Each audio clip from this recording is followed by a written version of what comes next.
Association qualified, and we are regulated by the Royal Society of Public Health. This Ramadan, visit Al Akbar's for all your meat and poultry needs.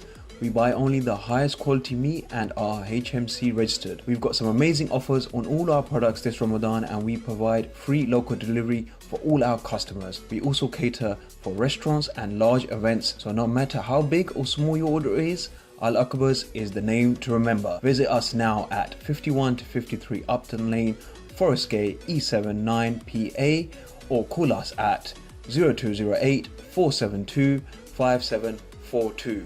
Al Akbar's, the name to remember. Yo bro, Kazi's getting married and I need to get hold of a car.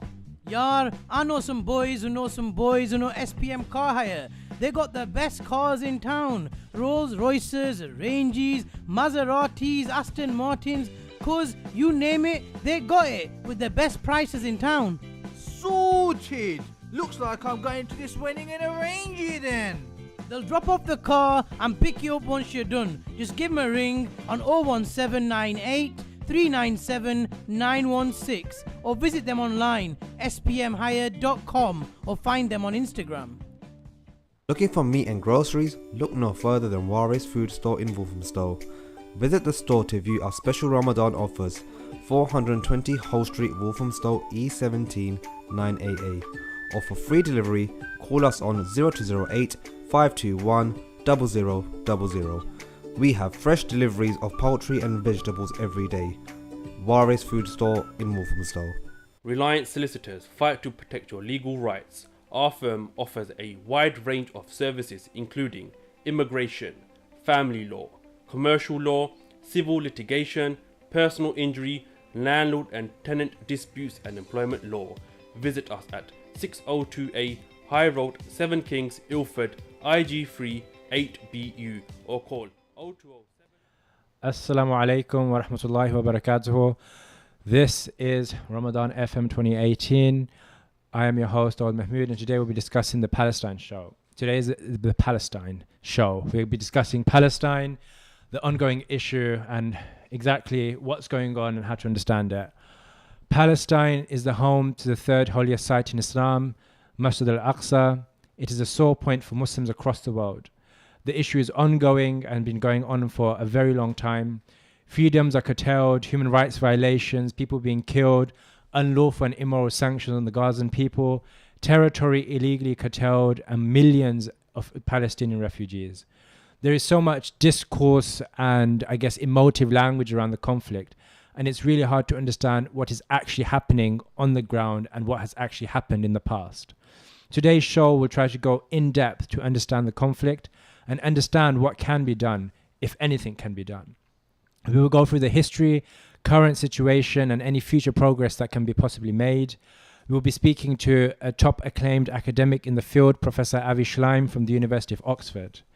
Just a disclaimer for everyone that whatever is spoken of today is a personal academic opinion of the individuals on the show and not necessarily the opinions of the organizations they may represent. We will also try to understand the psychological impact of this conflict on the Palestinian people, especially the Gazans who are under siege. To help me understand this and joining me in today's show is my friend and psychologist Luqman Waqar. Assalamu alaikum. Wa alaikum assalam. Thank you very much for coming on. Just to introduce Luqman, he's a trained psychologist from the Queen Mary University. He'll be beginning his PhD in clinical psychology very soon, and is currently teaching psychology at secondary schools to secondary school students. So I guess the most important question that we should begin with is, why is history important in understanding this conflict? And if you could just sit a bit forward, because we're... Well, I mean, we could start with the current status of Jerusalem, or we could start with the situation in Gaza over the last 5 or 10 years. But I do insist on going back all the way, say, to the end of the 19th century, or even perhaps slightly further to the Balfour Declaration. Now, the question you ask is, why is history important? I feel that classically, narratives are dictated by the powerful. History is dictated by the powerful, and there's always been a tendency for the powerful to dictate when the clocks start ticking and from where the history begins. And this very powerful move results in what the narrative is. Let me just give you a recent example. If you remember Operation Cast Lead in Gaza, it occurred from 2008 to 2009. And this is, mind you, this is an operation that killed around 1,400 Palestinians. Yeah. Barack Obama was inaugurated 2 days after the conflict happened. Right. 2 days. I mean, the bodies just dropped, hadn't gone cold yet. Yeah. Right. Obama got inaugurated. In its inaugural speech, he said, you know what, he completely dissociated himself from the event. He said, let's look to the future. I don't look to the past, as if to completely eradicate the actions of the IDF that had happened. This sort of thing was repeated again in his Cairo speech when he started to a new beginning, as if America's role in Iraq had become completely irrelevant, as if the history had been completely wiped out. And it's only, you realize the delusion in this when you see the discontent of the Palestinians, or when you see the rise of Daesh again, and suddenly there's this complete amnesia in the American media, in the American population, that why is this happening? Where did this come from? As if, you know, we're so fabulous, we're so democracy loving, we've never done anything to them. Right. Why did this happen? And it's because of this complete forgetting of history, this amnesia that they forget. Now, unfortunately, they're the ones who are dictating this narrative, the ones with the amnesia. And unfortunately, if we have to provide a counter-narrative that's not just purely affect or emotion, we have to learn the history and build a strong narrative. And alhamdulillah, we have the truth on our side. And so I guess the old proverb that history is written by its victors. So basically what you're trying to say is we need to provide an alternative narrative so that the truth, so that we can actually go back and break down exactly what's happened and the events that's led up to today. Yeah. So I guess that leads us straight into what you've mentioned before, the Balfour Declaration. What is the Balfour Declaration for those who don't know, and what is its impact on the Palestine today? Well, before we start with the Balfour Declaration, let's begin with the beginning, so to speak. I think we can go back to the end of the 19th century when there was, in Europe, what was called the Jewish question. Right. So there were two aspects to the Jewish question. One was Gentile rejection, Gentile being non-Jewish, rejecting the Jewish population, putting forward legislation which was targeting Jewish populations or just rejecting them within society itself. Okay. Gentile rejection. Secondly, there was the problem of Gentile assimilation, where many Jews felt that if Jews so successfully assimilated themselves within the European population, a culture would be lost. The Jewish culture would be lost. Right. And in order to preserve that, they would have to come up with a solution. So these were the two problems. And you might be familiar with the name Theodor Herzl. Right, yeah. Founder of the Zionist movement. So towards the end of the 19th century, and starting with the beginning, they held Zionist conferences and conventions. Before you carry on, what is Zionism? I think that's probably the best place so that everyone understands exactly what Zionism is and what do we define as Zionism. Well, I don't see how much it concerns the debate right now. I mean, this is purely an academic debate as to what Zionism is. Many people differ. Actually, there's a lot of debate as to what Zionism initially was postulated as and what it later became as. Initially, while Theodor Herzl were discussing Zionism, it was purely defined a state for the Jews, the Jewish diaspora in Europe, to find a safe and secure homeland. So in the first, that was. So it was never Israel. It was never Palestine. It was somewhere in Europe. Actually, interestingly enough, in the first few conventions, Palestine wasn't the first go-to place. They had a few other ideas were floated. I think. I mean, this might sound quite bizarre. Argentina. Oh wow. Ethiopia. Okay. And these places came up first, and then somewhere along the line, someone mentioned Palestine, and an envoy from the Zionist movement went over to Palestine, and they reported back saying the bride is beautiful, but she's married to a different man. So it wasn't always about Palestine. Right. But moving on, from when Palestine was decided to be the homeland for the Jews, there was no intention of driving out the Palestinians at that point. These points were presented to the British Parliament. Chaim Weizmann, he was a famous a Jewish biochemist, and he was one of the most important statesmen in putting forward the case of Israel to the British. And as you might know, until the end of World War One, Palestine was under Ottoman rule. the Ottoman rule. And after the Ottomans failed in the World War One, Yeah. the Ottoman Empire broke. The Zionists saw their move to move in, and they started getting in talks with the British government. And that's where the Right. Balfour Declaration comes in. Sir Arthur Balfour, Right. former Prime Minister, he signed a letter to Lord Rothschild. It's a very brief letter. In fact, there's only 67 words to it. Okay. He wrote For such a big thing, 67 words. I mean, it could be arguable that for 67 words to have so much impact. There's never been Yeah. 67 words written like Right. that. Right. And in fact, Theresa May called it the most important document in history, Right. just to commemorate the 100th anniversary of the Balfour Declaration, which happened in 2017. In the declaration itself, Sir Arthur Balfour promises to Lord Rothschild that the King, The king at the time. His Majesty had promised to the Jews a homeland within Palestine. And just something interesting, at this point, 2/3 of the letter itself, 67 words only, is promising the homeland to the Jewish people. Right. The remaining third clearly and under no uncertain circumstances mentions that as long it does not prejudice the rights and liberties of the people already living in Palestine. Right. But there's an element of discrimination in that the fact that at that time 90% of Palestine were non-Jewish. Right. So to call them the non-Jews of Palestine, as long as it does not discriminate them as if there's a minority in the case. So you can already see the intentions of where this is going towards, right? But the intentions are interesting because right now, while they're signing the Balfour Declaration, Britain's playing a triple game, not just a double game here. And some of the listeners, and certainly the old, you're familiar with the Sykes-Picot Agreement. Yeah.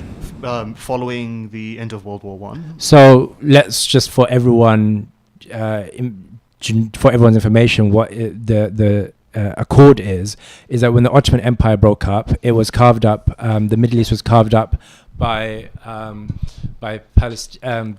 The Middle East was carved up by the French and the British, and they had the mandates. The France really took over Syria, the Lebanon, that region down below, and then the British took the rest, Palestine, Iraq, and the other half, the Iraq. And so I guess this is where the agreement is made now. So I mean, Palestine was quite an important issue because Palestine essentially gained access to the Suez Canal, which was a very important vantage point in history. In the Sykes-Picot Agreement, Palestine was meant to be placed in international rule, although the British had their mandate until 1948. So there was a political advantage of giving Palestine, as it was, to an ally, which would be the Jews, to form Israel to prevent, say, the French or even the Soviets from moving into to control the Suez Canal. Right. And so Palestine has been promised to the Jews. Okay. Palestine has been promised to be kept under international control. Right. Double promise.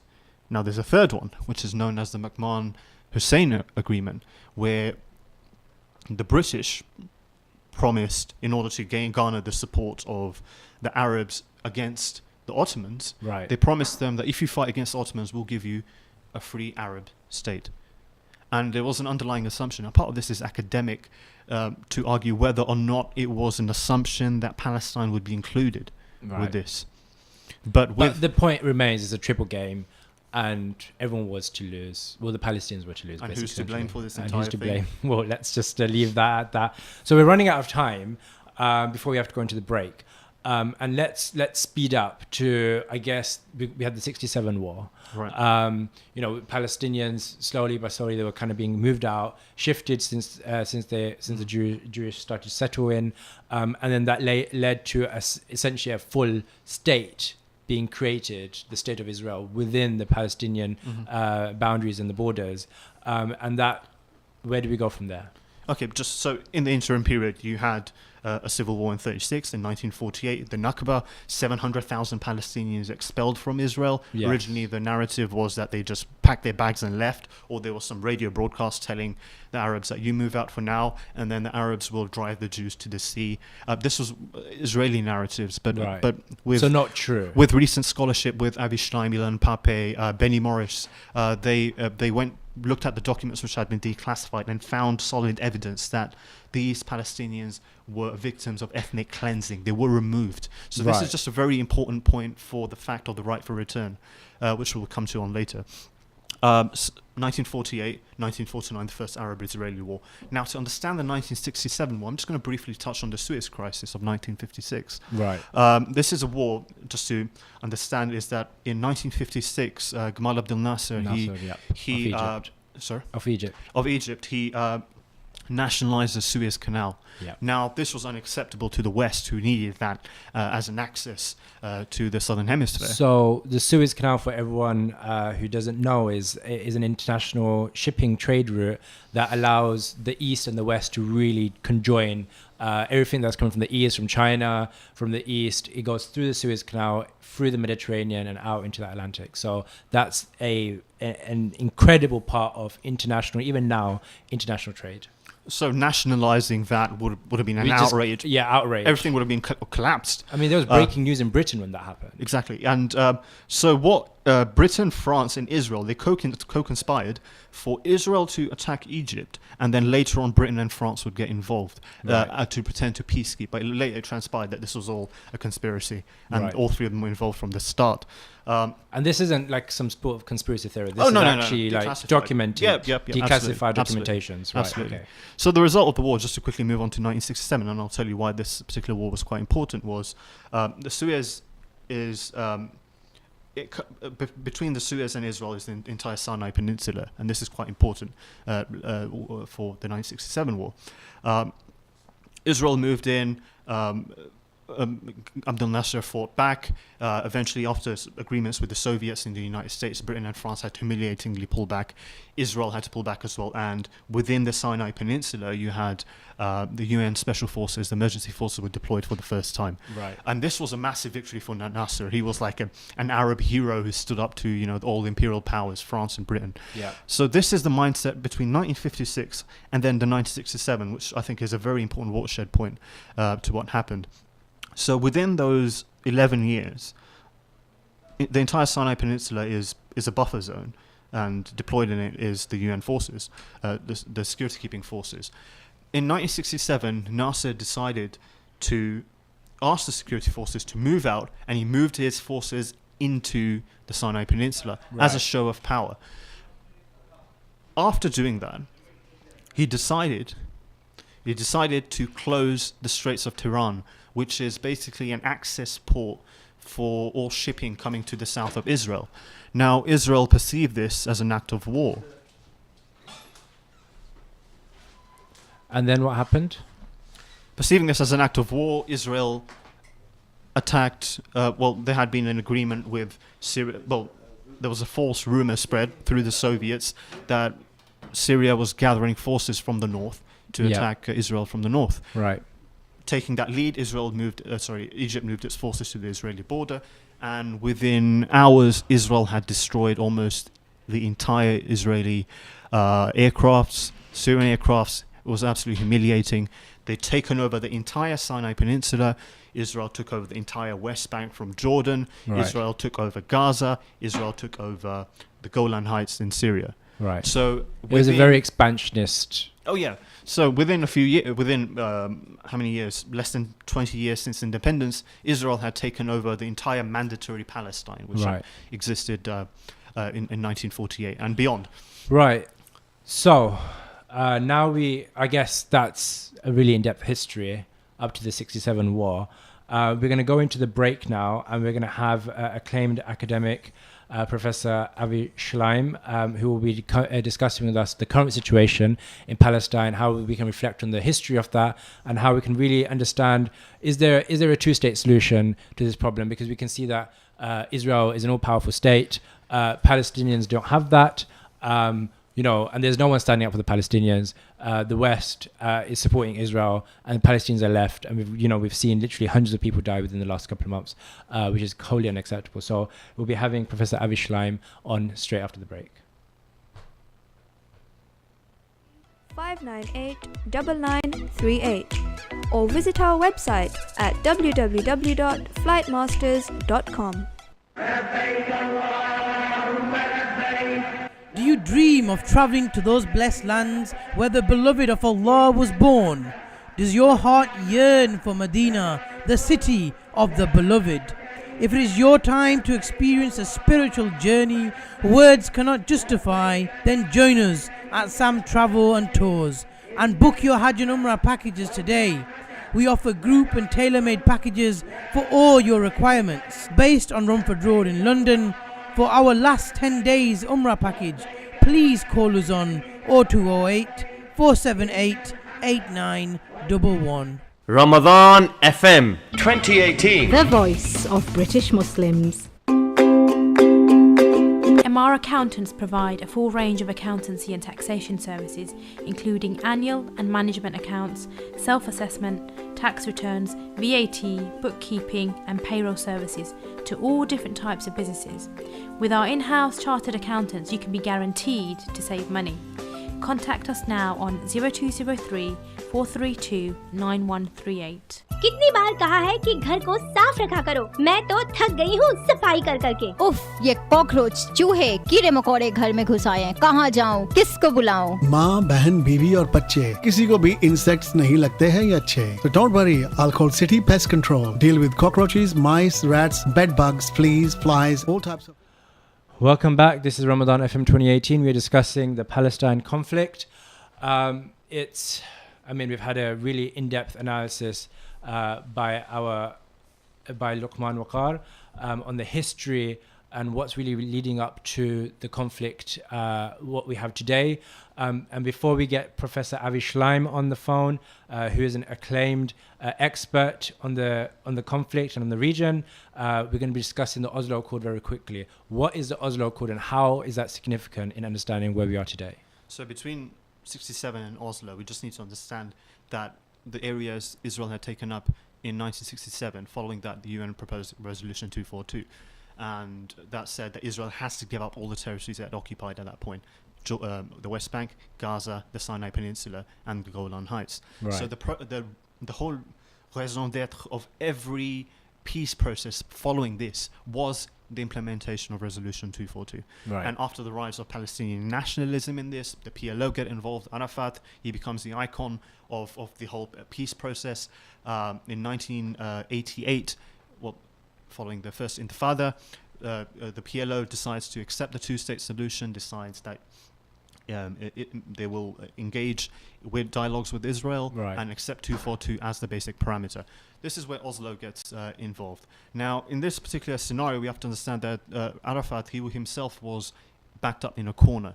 The United States and Israel constantly undercutting him. There were problems with corruption in the party. He himself had gone through...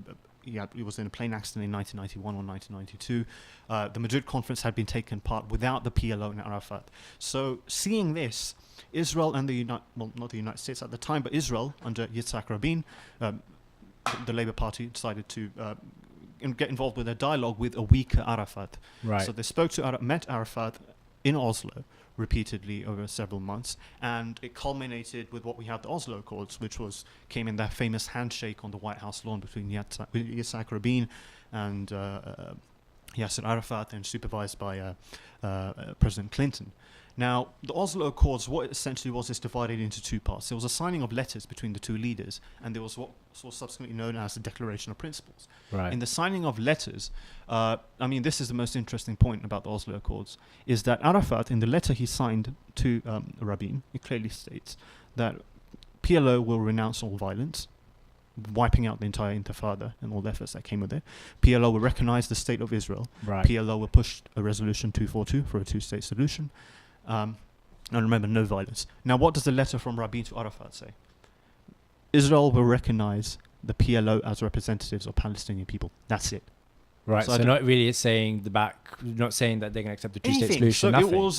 it was a farce that was an agreement between a state and a political a dwindling political party, and it was put forward as a peace process. And essentially, what Arafat had signed at that point was a surrender of the Palestinian people, and what I think Edward Said quite rightly called it the end of the peace process. People like Professor Schleim at the time saw it as a good opportunity for peace process to gain momentum from that point. Yeah. But Rabin was the last leftist Israeli prime minister, and in 1995, while the Oslo II was after Oslo II, he was assassinated by an Israeli fanatic for supposedly giving the Palestinians too much concession. And Rabin was murdered, and essentially that was the end of the peace process. Right. Well, as you mentioned, Professor Schleim, that brings us right into calling in Professor Schleim. Professor Avi Schleim is a Jewish historian and Emeritus Professor of International Relations at the University of Oxford. He is popularly known for putting forward a critical interpretation of the history of Zionism and Israel. Hello, Professor Schleim. Hello. I'm happy to join in the discussion. Thank you for joining us on the radio today. So we'll just go straight into asking questions, Rukman. Okay, Professor Schleim, over the course of the last half an hour, we've tried as much as we could during that time frame. I mean, we previously discussed it would probably take a much more expanded series to cover the history in depth. But moving on to the present, I think we could talk about Obama and the Obama years, where there was so much promise for a change. I mean, when he was elected in 2009, he made the speech in Cairo saying, like, this is the new beginning, and he promised a Palestinian state. I mean, this is the man, remember, who was schooled on Palestine itself by the great Edward Said. How did he end up, in your words, being the most pro-Israeli president since Truman? Particularly, I mean, considering that he made the $40 billion over a 10-year period promise to Israel, just military aid. And do you think that Donald Trump has dethroned Obama for that particular title? To start at the end, yes. Trump is the most pro-Israeli president in American history. But you're right in saying that that President Obama began his presidency on a very, very promising note with the Cairo speech in which he pledged to support Palestinian independence, and he showed great understanding of Palestinian history and Palestinian rights, and he wanted to open a new chapter in the relations between the United States and the Arab world in general, particularly to do something for the Palestinians. But he dashed all the hopes that had been pinned on him. The asymmetry in power between the Palestinians and Israel is so huge that a voluntary agreement between the two sides is impossible. Israel is too strong, the Palestinians are too weak. So a third party has to intervene to force Israel into a settlement, and that party, third party, is the United States, because of Israeli dependence on the United States for economic and military aid and diplomatic protection. President Obama identified the Israeli settlement expansion as the main obstacle to progress, and the Israeli settlements on the West Bank are illegal, all of them. The Israeli annexation of East Jerusalem is illegal. The Israeli blockade of Gaza is illegal. And Obama did have 3 showdowns with Benjamin Netanyahu on this issue of settlement expansion, and he backed down. Obama backed down each time, and then he gave up on Israel, and he turned to other domestic issues like Obamacare. So Obama, in the end, did not push Israel into a settlement. The peace process completely petered out under his watch, and his parting gift to Israel, as you mentioned, was an military aid package of $38 billion over the next 10 years. So Obama ended up giving more economic and military aid to Israel than any of his predecessors. And yet, President Trump is something completely new and unprecedented in America's history, because he's blindly and uncritically pro-Israeli. He doesn't seem to recognize that there is a Palestinian side and that there are Palestinian rights. And his main advisors are Jared Kushner, his son-in-law, who comes from a right-wing Zionist American family that supports the settlements on the West Bank.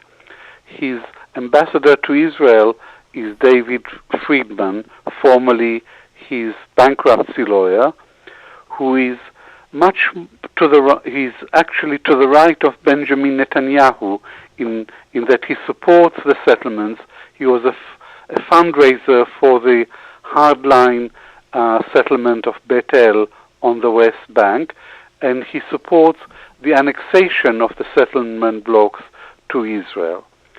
So with advisors like that, it's hardly surprising that Trump has actually gone much further than any previous American president in recognizing Jerusalem as Israel's capital. And it would have been damaging if he had recognized West Jerusalem as Israel's capital, but he recognized the whole of Jerusalem as Israel's capital, including East Jerusalem. And he actually moved the American embassy from Tel Aviv to Jerusalem. So his message to the Palestinians is that he doesn't recognize any Palestinian rights to Jerusalem, and that means that he doesn't believe in a two-state solution, because a two-state solution always included Jerusalem as the capital of the Palestinian state.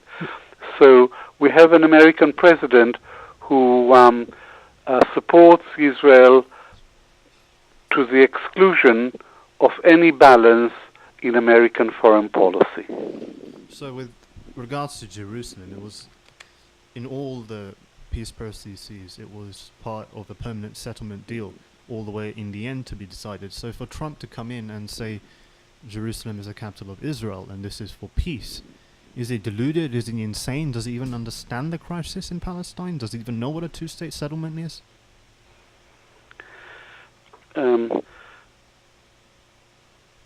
Trump isn't well informed, and intellectually he's not capable of understanding the American national interest. He doesn't know what the national interest means. He only understands his own immediate personal and political interests, and he thinks that it is in his interest to support Israel and to recognize Jerusalem as Israel's capital. But we have to see his very negative stand on the Palestinian issue in a broader context, because what is emerging in the region is a new alliance between the Trump administration, Benjamin Netanyahu's government, Saudi Arabia, the United Arab Emirates, and Egypt, a united front against Iran. Yes. And the main threat to these countries, or the main opponent to these countries, to these Sunni Arab countries is Iran. And here Israel finds itself on the same side as Saudi Arabia in opposing Iran.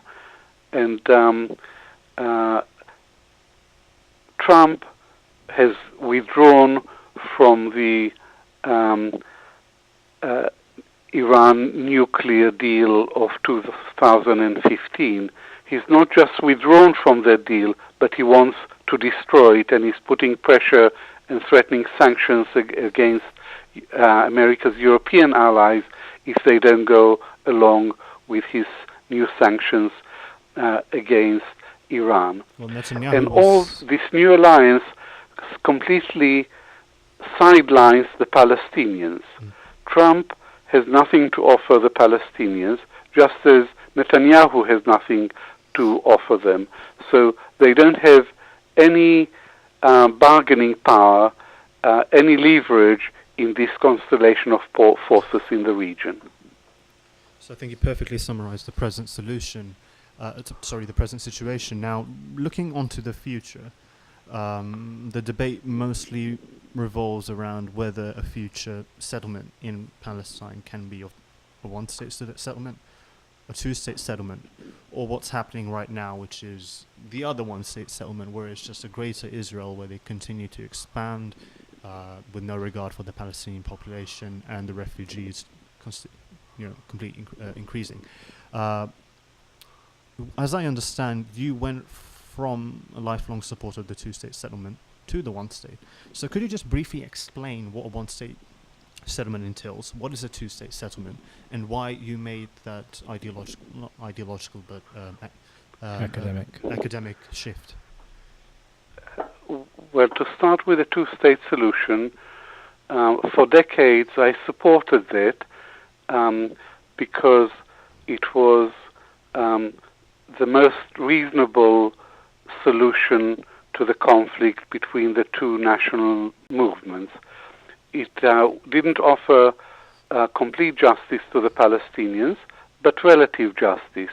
By signing the Oslo Accord, the PLO gave up its claim to 78% of mandatory Palestine in the hope that it would get an independent state on the remaining 22% with the capital in Jerusalem. So I supported a two-state solution along these lines, and there was a very broad international consensus in support of a two-state solution.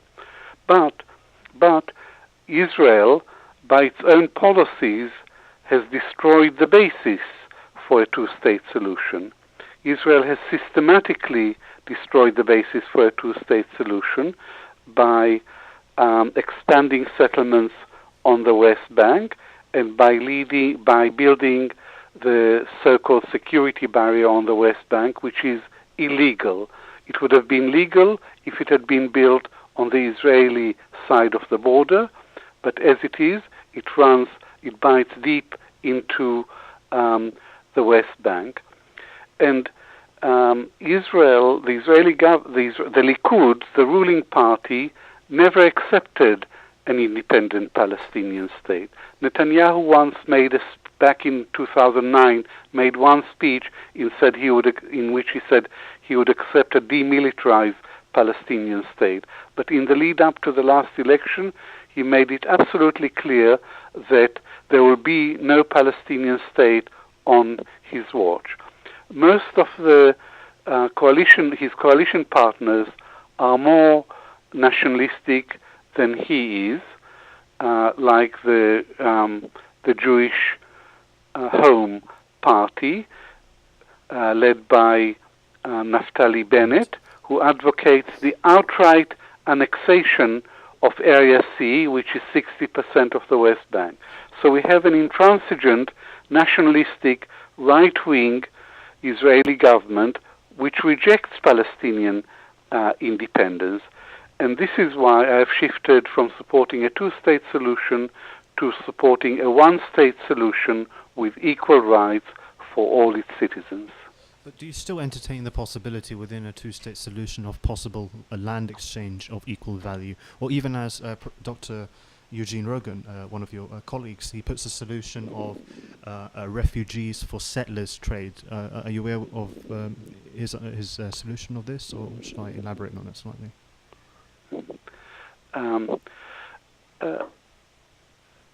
I think that the idea of land swaps was introduced to make it more feasible for Israel to withdraw from most of the West Bank.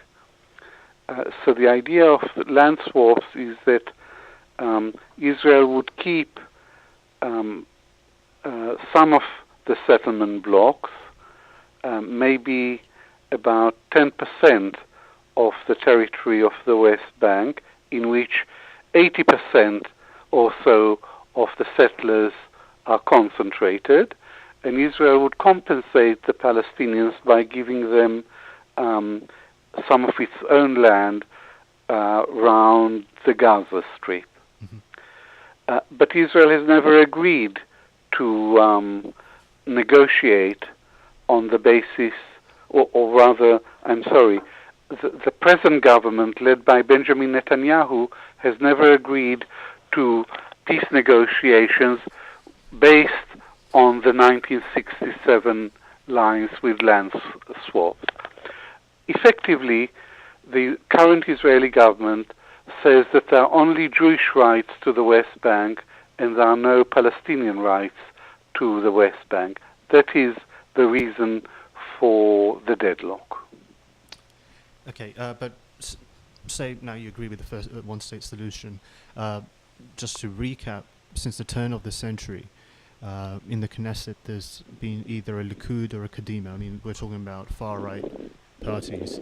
Within Israel itself, the Labour Party is completely dwindling, and there's an increasing number of war crimes committed by the IDF. So I think we can agree that for a one-state solution to be viable, there has to be a radical change within Israeli society for the one-state solution to work out, as you might say, a secular one state where a Palestinian and Israeli have an equal say. And then there's the famous population problem of that inevitably the Arab population might outweigh the Jewish population there. So within this generation, within the next generation, within the next 100 years, do you see the one-state solution taking place? And is it worth at the expense of the global consensus of the two-state settlement? Dr. Schlein. I support a one-state solution, and ideologically I don't have any problem with it. What could be more attractive than one state with completely equal rights for all its citizens, regardless of religion, ethnic background, or gender? It's a very attractive vision for the future, but this is not to say that I think that this is a realistic scenario for the immediate or midterm or even the long-term future, because there is no significant support for the idea for one state in Israel, except on the fringe. Really, really limited number of intellectuals who support a one-state solution. And the main opposition party, the Labour Party, which changed its name to the Zionist Union, doesn't support a one-state solution. It's, as the name indicates, a Zionist party which regards Jerusalem as the capital of the eternal undivided capital of the State of Israel, and wants to maintain the main settlement blocks on the West Bank in the context of a peace settlement. So the Zionist Union doesn't offer to the Israeli voter a real alternative to the policies of the current government. And therefore, it's very, very unlikely that in the foreseeable future there would be a shift in favor a popular shift in favor of one-state solution in Israel. The most likely scenario is that the present state would continue for as long as Israel can impose it. And Netanyahu is a status quo person. He wants to preserve the status quo with unequal rights between the two sides, and with Israel as a colonial overlord, and with Israel as the dominant power in the entire region. And for this reason, because of these positions of the President Netanyahu government, I don't see any light at the end of the tunnel, any prospect of real progress in resolving the conflict between Israel and the Palestinians. Thank you, Professor Shalaim. Just lastly, I guess, you've talked a lot about and you've informed us a lot about the current situation and a potential future solution of a one-state solution that could happen. But what can we do now for people who want to make a change within this, to make a change and to help the Palestinian people in regards to the BDS movement? I think that there is very little prospect of a change in the position of the United States or Western Europe with regard to Israel. And therefore, and there is very little prospect of internal change within Israel. And therefore, the most promising development from the point of view of the Palestinians is BDS, because this is a global grassroots movement, and it is non-violent.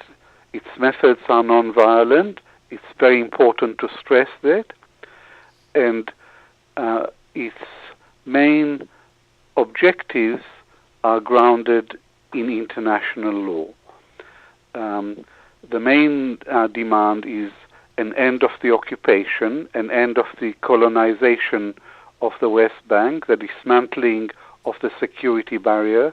The second aim is equal rights for the Palestinians in Israel. And the third aim is the right of return of the Palestinian refugees. So this is a civil movement. It grows out of civil society. It's a global movement which is gaining momentum, and its aims are grounded in international law, but it's not enough. It should be supplemented by non-violent resistance within the occupied territories. And these two movements, if they are sustained over a long period of time, represent the only hope for justice for the Palestinians. Wow. So one final question I'd like to present to you. Given that the past 100 years has been directly a result of British politics, so to speak, given now that we have a potential Labour Party that presented in its last year's manifesto that it would instantly recognise the state of Palestine, and Corbyn given his Palestinian credentials. First of all, bringing the anti-Semitism crisis supposedly in the Labour Party, how much does it have to do with Corbyn being an anti-Semite, and how much do you think it has to do with his position on Palestine, and what role do you think Corbyn can provide potentially in the future? I think that Jeremy Corbyn is a wholly admirable person. He has the most consistent record of opposing racism, including anti-Semitism. His critics haven't been able to produce one single statement that he made which is anti-Semitic. I think that much of the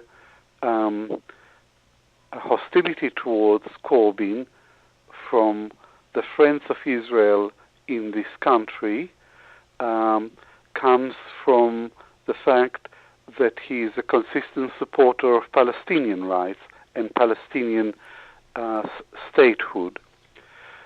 So anti-Semitism does exist within the Labour Party, but that's not the real problem. The real problem is that Jeremy Corbyn's opponents within the Labour Party have weaponized anti-Semitism and use it as a political tool against him. And the way they go about it is to conflate anti-Semitism with anti-Zionism. They are two completely different things. Anti-Zionism is objection and criticism of specific policies of the Israeli government. It's nothing to do with anti-Semitism. Israel is a state. The Jews are a people who are all around the world, and my definition of anti-Semitism is someone who hates Jews because they are Jews, and Jeremy Corbyn most certainly does not hate Jews and is most emphatically not anti-Semitic. He is an unbearable proponent of Palestinian rights and Palestinian statehood. Thank you very much, Professor Schleim, for your time. We have learned much. Thank you very much for coming on the radio.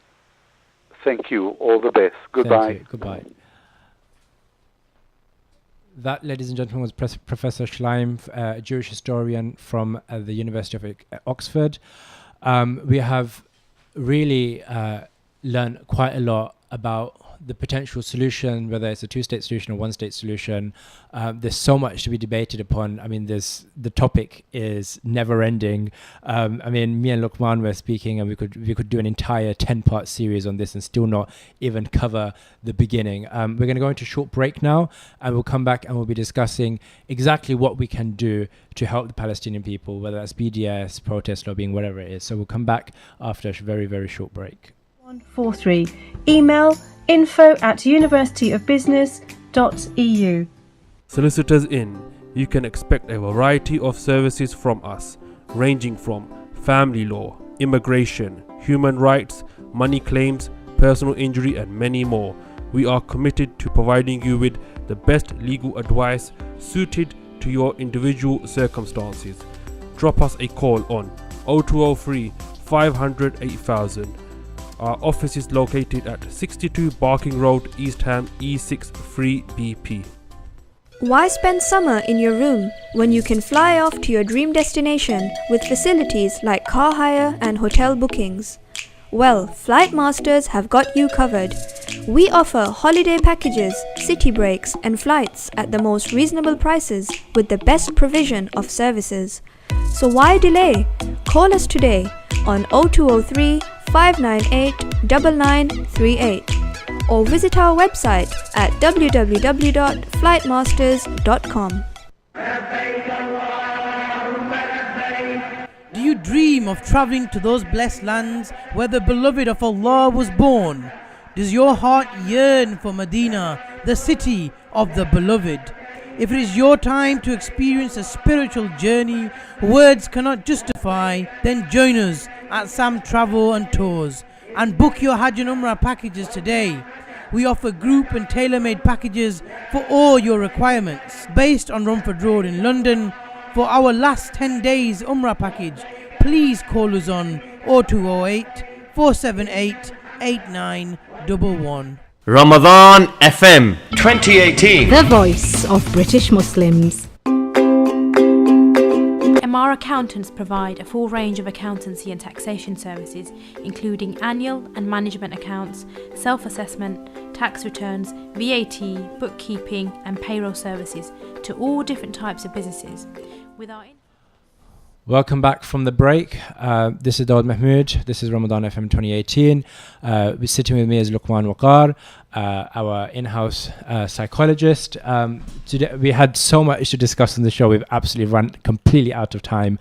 We wanted to really discuss his paper that is written on the psychological impact on the Gazan people, the siege that's been done by the Israelis, the land siege, the air siege, the sea siege, and the fact that, their water is toxic, that they can't drink their water, the fact that most of the people in Gaza, they are suffering from various severe psychological issues, severe depression, PTSD. I mean, you have to remember that these people are literally fearing their lives. They cannot go outside of this area. They cannot do anything without having a military state really imposing their power upon them. Now, obviously, everyone knows about these current issues that have been happening in the news. About how many people, I mean, there's been literally hundreds of Palestinians that have been killed, many hundreds who've been arrested, and there's the torture records are just unbelievable human rights violations. People want to do things, whether they're Muslims or non-Muslims. This is a human issue, and what can we do? And I guess we've got a minute left. In a minute, Luqman, what can we really do to make an impact? Before I quickly go into the BDS, can I just, to anyone who's listening, can I ask you to direct your search engines to Save the Children, Gaza Children Mental Health Crisis. It's a paper which came out 4 days ago. It was a research, and we would have liked to go in much more depth. Yes, definitely.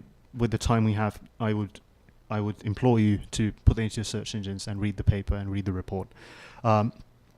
As for what we can do right now, as we discussed with Dr. Schleim briefly about the BDS movement, this was a movement in 2005 which was called by Palestinian civil society from 170 organizations within Palestine, using the anti-apartheid movement as their model and asking solidarity groups, people, human beings abroad, to involve themselves in three arms of struggle, not arms struggle.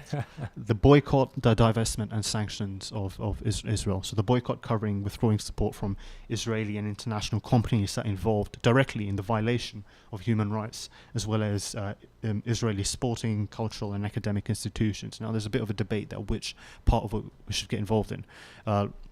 Lots of people, in my case, I believe Norman Finkelstein, Professor Chomsky, they believe that there should be a targeted boycott of all companies involved in the occupied territory, so in the West Bank, for instance. If you go on the BDS website, there's a list of companies that are involved or complicit in this. So this involves companies like Caterpillar, who are actually providing the machinery to break down Palestinian homes and build Israeli settlements. There's Hewlett-Packard, HP, the entire database of Palestinian citizens is built on HP. And there's 6 or 7 other companies. So if you go on the website bdsmovement.net, you'll get the list of genuine companies that are involved in the occupation, rather than something that your uncle just supposedly said to you. Yeah, and I guess it's really important that people are out there being vocal, lobbying their MPs, signing petitions, doing protests. Well, I just want to say that quickly, that boycott, I was just discussing boycott, that's only one arm of the BDS movement. There's a divestment for the companies, and sanctions. Sanctions can only come about if there's a government sympathetic to the Palestinian people. If there's a European government sympathetic to the Palestinian people, they're able to put minimally an arms embargo. The UK gives 0.5 billion pounds of support to Israel, military support to Israel every year, $3 billion a year from America. So that's the sanctions movement, and there's a divestment from the companies and universities that are involved with the Israeli occupation. So just want to say it's much more broader, even though I have to say that it's not a doctrine, but rather it's a strategy, and I implore everyone to get involved in this. I mean, there's loads of things that everyone can do, and I think it's really important that everyone does something, and I think that's what everyone's trying. I guess everyone agrees with that, whether there's an individual level or if it's lobbying your MPs, or states have the powers to do things, and that's where the real change will really come. I mean, we can debate on the practicalities and what works, what doesn't work, what solution is the best, the 2-state solution or 1-state solution. I mean, I have my own solution that me and Luqman have debated about for quite some time. Furiously over. But look, we've run out of time, and we've really gone in depth in understanding, trying to really understand the situation. I mean, we've barely covered even the beginning of the beginning, and it's something that we want to do. The Ramadan FM 2018 is going live. It's going to be a full-time studio, a full-time radio station running 24 hours.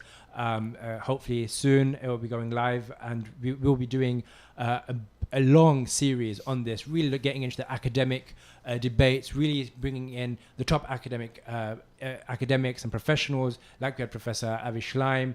We can bring in MPs and really discuss with them the issue and actually try to get really back to the heart of it and understand actually what's happened, what's happening now, what's happened in the past, and how we can really, which is the most important question, how we can really make a significant change. So coming soon to a radio station near you. Yeah, coming soon to a radio station near you. So ladies and gentlemen, brothers and sisters, thank you very much for listening in and tuning in.